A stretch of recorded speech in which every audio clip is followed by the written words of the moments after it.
আমি তো এটা দেখি না। আমার এখানে ভিডিও ফুটেজ আছে যে আমার স্বামীকে বাংলা মোটর কিভাবে গুলি করা হয়েছে অফিস থেকে যাওয়ার সময় ছাত্রলীগের। তারপরে আমাদেরকে বলতেছে যে ওকে কবর থেকে উঠাবে। কেন ভাই?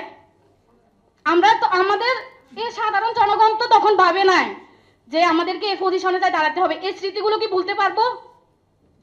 এই স্মৃতি কে মুছবে? আমাকে আমার একটা বেবি পর্যন্ত হয় নাই। আমি ডিগ্রি প্রথম বর্ষের ছাত্রী। আমরা মহিপালে সংগ্রাম করছি। আমার হাজব্যান্ডে আমার নিষেধ করার পরও করছি, কারণ আমি সেন্টারে কম্পিউটার শেখার জন্য আসতেছিলাম।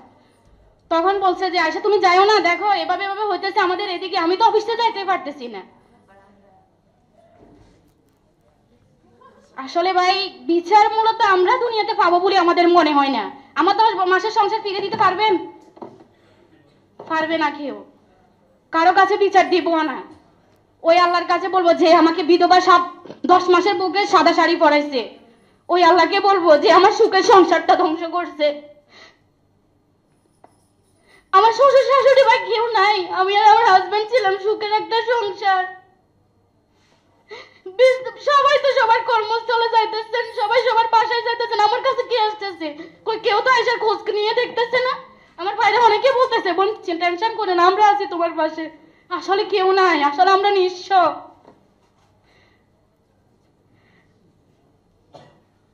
আমি একজন শহীদের স্ত্রী হিসাবে আপনাদের কাছে একটাই দাবি যে আপনারা সবাই, আমি যদি আমার হাজবেন্ডকে রাষ্ট্রীয়ভাবে হোক যেভাবে হোক যদি বলা হয় যে তাকে কবর থেকে উঠাই শনাক্ত করার জন্য ওকে কিভাবে ব্লুড দিয়ে মারা হয়েছে, তাহলে আমি জীবনেও দিব না, এই অনুমতিটা আমি দিবই না। কারণ সে একটা ব্লুড নিয়ে কবরে চলে গেছে, ওর বুকে যে ব্লুডটা আছে এখনো সে ওখানে আছে। আমি চাই কিয়ামতের ময়দানে যেন ও দাঁড়াতে পারে, কারণ রক্তের বিচার ওই কিয়ামতের ময়দানে প্রথম হবে। তাই আমি ইচ্ছাকৃত আমি শাহবাগ থানায় আসছি, আমার বাসায় ফেনীতে আমি আসছি এখানে মামলা করার জন্য। কিন্তু আমি ওখানে বলবো যে আমার হাজবেন্ডকে যদি না তুলেন কবর থেকে বা তার ব্লড গুলো তাকে যদি শনাক্ত, আমার এই ভিডিও ফুটেজ গুলো যদি দেখে যদি শনাক্ত করেন, আমি মামলা করব, বিচার আমি চাবো। কিন্তু এটা করে আমরা চাবো না। আর আপনারা বলতেছেন যে আর্থিক সহযোগিতা, ফিরে দেন আমার হাজবেন্ডকে। আমার মা বাবা আমাকে বিয়ে দেন না যে 10 মাস সংসার করে আমি বিধবা হবো। আর্থিক সহযোগিতা আপনারা টাকা দিবেন, পয়সা, এগুলো আমাদের কিছু যায় আসে না ভাই। আমি একটা পরিবার থেকে বিচ্ছিন্ন হয়ে যাইতেছি, একটা পরিবারের কাছে আমাকে আর রাখবে না যেখানে আমার সুখে সাধারণ একটা সংসার। আমাদেরকে স্মৃতিচারণমূলক কথা বলার জন্য যে বলা হবে এটা কখনো কল্পনা করি না। স্মৃতিচারণমূলক কথা কেমনে হয়? আরে কিয়ামত পর্যন্ত তো স্বামী স্ত্রী সম্পর্ক থাকে। আমি শেষ স্বামী হার। 4 আগস্ট রবিবার আমার হাজবেন্ড সন্ধ্যায় লাইফ ইন্স্যুরেন্স কোম্পানিতে জব করতো, ও ওখানে গেছে।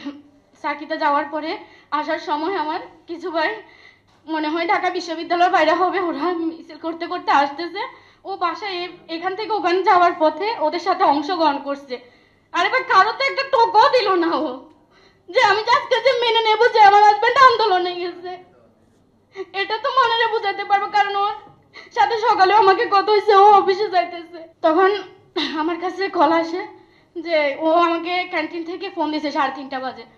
আমার কথা হয় না, আমি ঘুমেছিলাম। আমি 5টা বাজে ওকে কল দিই, তখন ওর রুমমেটে ওর কলটা ধরে বলতেছে কে আপনি? বলতেছেন আমি জানি না, আব্দুল গনি। অফিস থেকে বাসা আসার পথে ও আন্দোলনে অংশগ্রহণ করে, ওখানে সে গুলিবিদ্ধ হয়।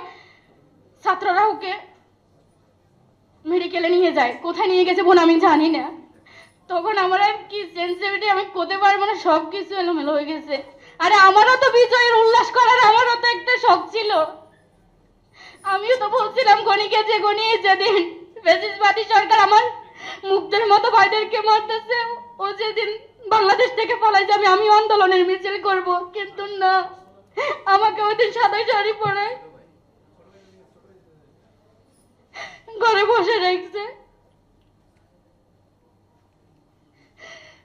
তখন আমার বাসর ছিল বড়টা ঢাকাতে, উনিও জব করে। তখন ভাইয়া ঢাকা মেডিকেলে যখন শেখাচ্ছি না পালাই যায়, 2:30 বাজে, আমি শিওর মনে নেই আমার, আমি তখন বসেছিলাম না। তখন উনি মর্গে ওনাকে শনাক্ত করে। ভাই কিছু বলার নাই, আমরা গানবো, আপনারা গানবেন, কদিন পরে সবাই ভুলে যাবেন, সবাই এখনো ভুলে যাইতেছে, কিন্তু আমরা বলতে পারতেছি না।